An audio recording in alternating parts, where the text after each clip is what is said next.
number over at citynews1130.com. And tonight on City News, we're taking a closer look at one local historic psychiatric hospital in Coquitlam. Women usually got signed in by their husbands or their fathers. More than 100 years ago, a new and believed to be progressive psychiatric hospital opened in Coquitlam. Tonight, we take a look at the long and difficult history of Riverview Hospital. Join reporter Ashley Burr in the first of this three-part series called After the Asylum, Closing Riverview. It'll air on City News at 6 and 11. At 2:41, let's go back to the traffic center. How are we doing out there, Matt? We are not doing too shabby right now. With the good weather comes the good traffic. Let's try to keep it that way. There is a problem here in Langley. Had a stalled truck eastbound just before 232nd. That was blocking the left lane, and Highway 1 eastbound, it's already gone. So the volume is still heavy on the approach, but moving at a much better pace now at the front of the line at least. The back of the line, you're going to find traffic still jammed up from right around about 216th, the on-ramp there. The other bridges, tunnels, and major routes are all moving fairly steady. Road work, keep an eye out for northbound at Willingdon and Canada Way. You're back halfway past BCIT down to about Sanderson. Crews are also working on Kingsway in Burnaby. That's going to be right at Nelson. Last report, 3 lanes merged down to 1, but looks to be moving at a little better pace in that stretch. And Langley has road work on 64th Avenue east of 200th. You're down to a single lane both directions there. Westbound is extremely heavy. So if you can, I would take 20, looks like the best option, skip 64th, take 203rd between 62nd and 66th. If you see anything else, give me a call, star 1130. It's the Cyber Monday sale on now at Leon. Save the tax on regular price furniture and mattresses in-store and online. Today only. Visit leons.ca for details. Now from the News 1130 Weather Center. Well, first today, it's mainly sunny, windy at the high of 10. Mainly clear tonight, low to 1, and mainly sunny for Tuesday with a high of 8 degrees tomorrow. It's 9 at the airport, 8 in the valley. Downtown looking at 9 degrees and sunny. Traffic and weather for Jerry Brar Mortgages. If you need a loan to alleviate the pressure, it's important that you have options. Ask about equity loans from $10,000 to $50,000. Visit jerrybrarmortgages.ca. We are the only Vancouver radio station to bring you traffic and weather together every 10 minutes on the ones and traffic alerts to get you there on time. Enjoying the outdoors can now be an order from your doctor in Vancouver. Dr. Melissa Lem, a positioning clinical assistant professor at UBC, says the city is home to Canada's first evidence-based nature prescription program. So we are welcoming healthcare professionals, anyone from doctors to nurses to physiotherapists to psychologists, to register with our program and receive their own unique prescription file to start prescribing nature to patients for the health benefits and also to improve their own health. Lem says research shows most people benefit from spending more than 2 hours a week outside, and each session should last at least 20 minutes. Speaking of the outside, we'll talk about some NFL action. That does include the Seattle Seahawks in Philadelphia. We'll have that with Adam Forsyth and more in sports in 90 seconds. Alpine Credits. Hi, I need a debt consolidation loan. Yes, I do. Oh, you're a clown. Yeah, and people don't take me seriously. Well, I do. Do you own your own home? I sure rootin'ly tootin'ly doobly do. Okay, approved. What a huge relief. Alpine Credits, where homeowners get approved. Even if your name is Bobo, Knick-Knack, Sparkles, or your nose does this. Alpine Credits. Some conditions apply. I spy with my little eye something beginning with B. Bus stop? No, banana tree. I'll have to remember my binoculars next time. Although you may not be able to see it, your small actions can have a real impact with Shell. Every time you fill up and use Shell Easy Pay, you'll be protecting and replanting forests around the world.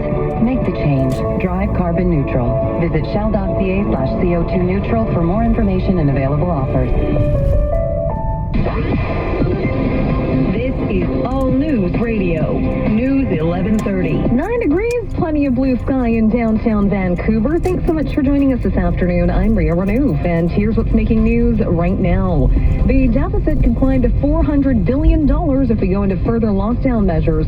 Canada's budget is swimming in red ink thanks to COVID-19. Widespread racism, but no guessing games around blood alcohol levels being played. These are some of the findings of a report after claims of discrimination against Indigenous people in BC BC's healthcare system. And we need to self-interrogate the idea behind black and white ads at local bus shelters. They are part of an anti-racism campaign by the Office of the Human Rights Commissioner. It's 2:45. That means it's time for News 1130 Sports from Sportsnet 650. Your home of the Canucks. Let's talk a little football with Adam Forsyth. For a third time, the NFL has delayed this week's game between the Steelers and Ravens over COVID concerns. Tomorrow's kickoff is being pushed to Wednesday as Baltimore works to rein in its outbreak of the virus. 19 players on the team are currently on the COVID list. There are reports the team is planning on having a walkthrough practice tonight after the league canceled practice this morning. There is action on the gridiron tonight. The Seahawks have headed east for a showdown with the Eagles. Philly can take over first in the lowly NFC East with a win, while Seattle can add to its lead in the NFC West. Coach Pete Carroll says the stakes are high. This is really a good opportunity for our club to take advantage of the way the schedule fell. The Thursday game and then going to Monday, we were able to sort out the week and give these guys plenty of time to get their legs back, and so it's very fortunate, that this time of the season you get that. You can see it in the guys in the way they practice, the way they ran around. They're feeling pretty good, pretty strong. We get a few guys back too for this ball game. Kickoff is set for 5:15. Elsewhere around the league, one of Seattle's divisional foes is on the move. The 49ers will play their next 2 home games out of the Arizona Cardinals Stadium after Santa Clara County banned contact sports until December 21st because of a spike in COVID cases. While the Patriots have placed wide receiver Julian Edelman on the COVID-19 list.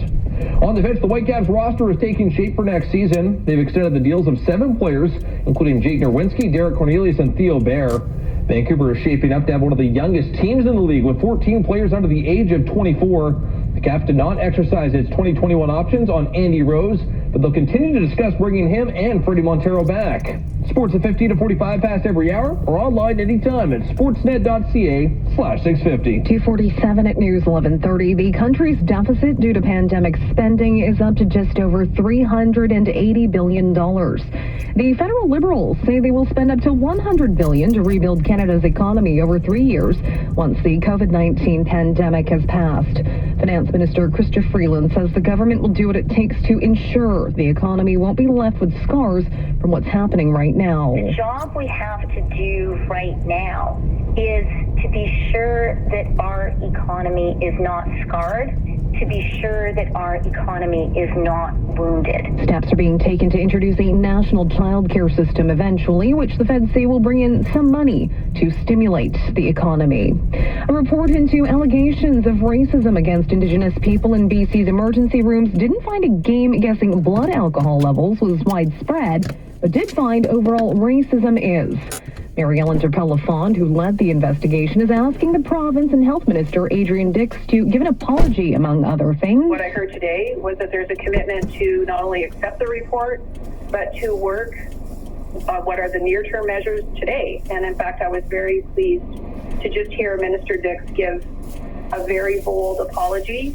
And I do feel that he has to set the tone, and I'm grateful that he has set the tone. I do think that there needs to be apology. There needs to be engagement with Indigenous people at the point of care. And when you have a hospital in a local First Nation or Métis community, I'd like to see very local engagement to be able to begin to root that out.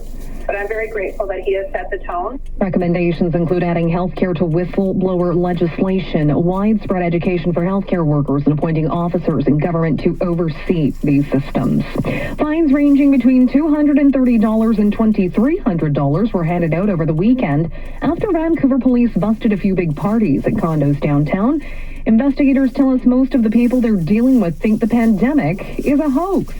Now, if you think someone in your building or your neighbor is having a gathering or some kind of party, PPD says you can call 311 and they'll dispatch either a bylaw officer or a VPD member. And if you can't get through, you can call the Vancouver Police non-emergency line.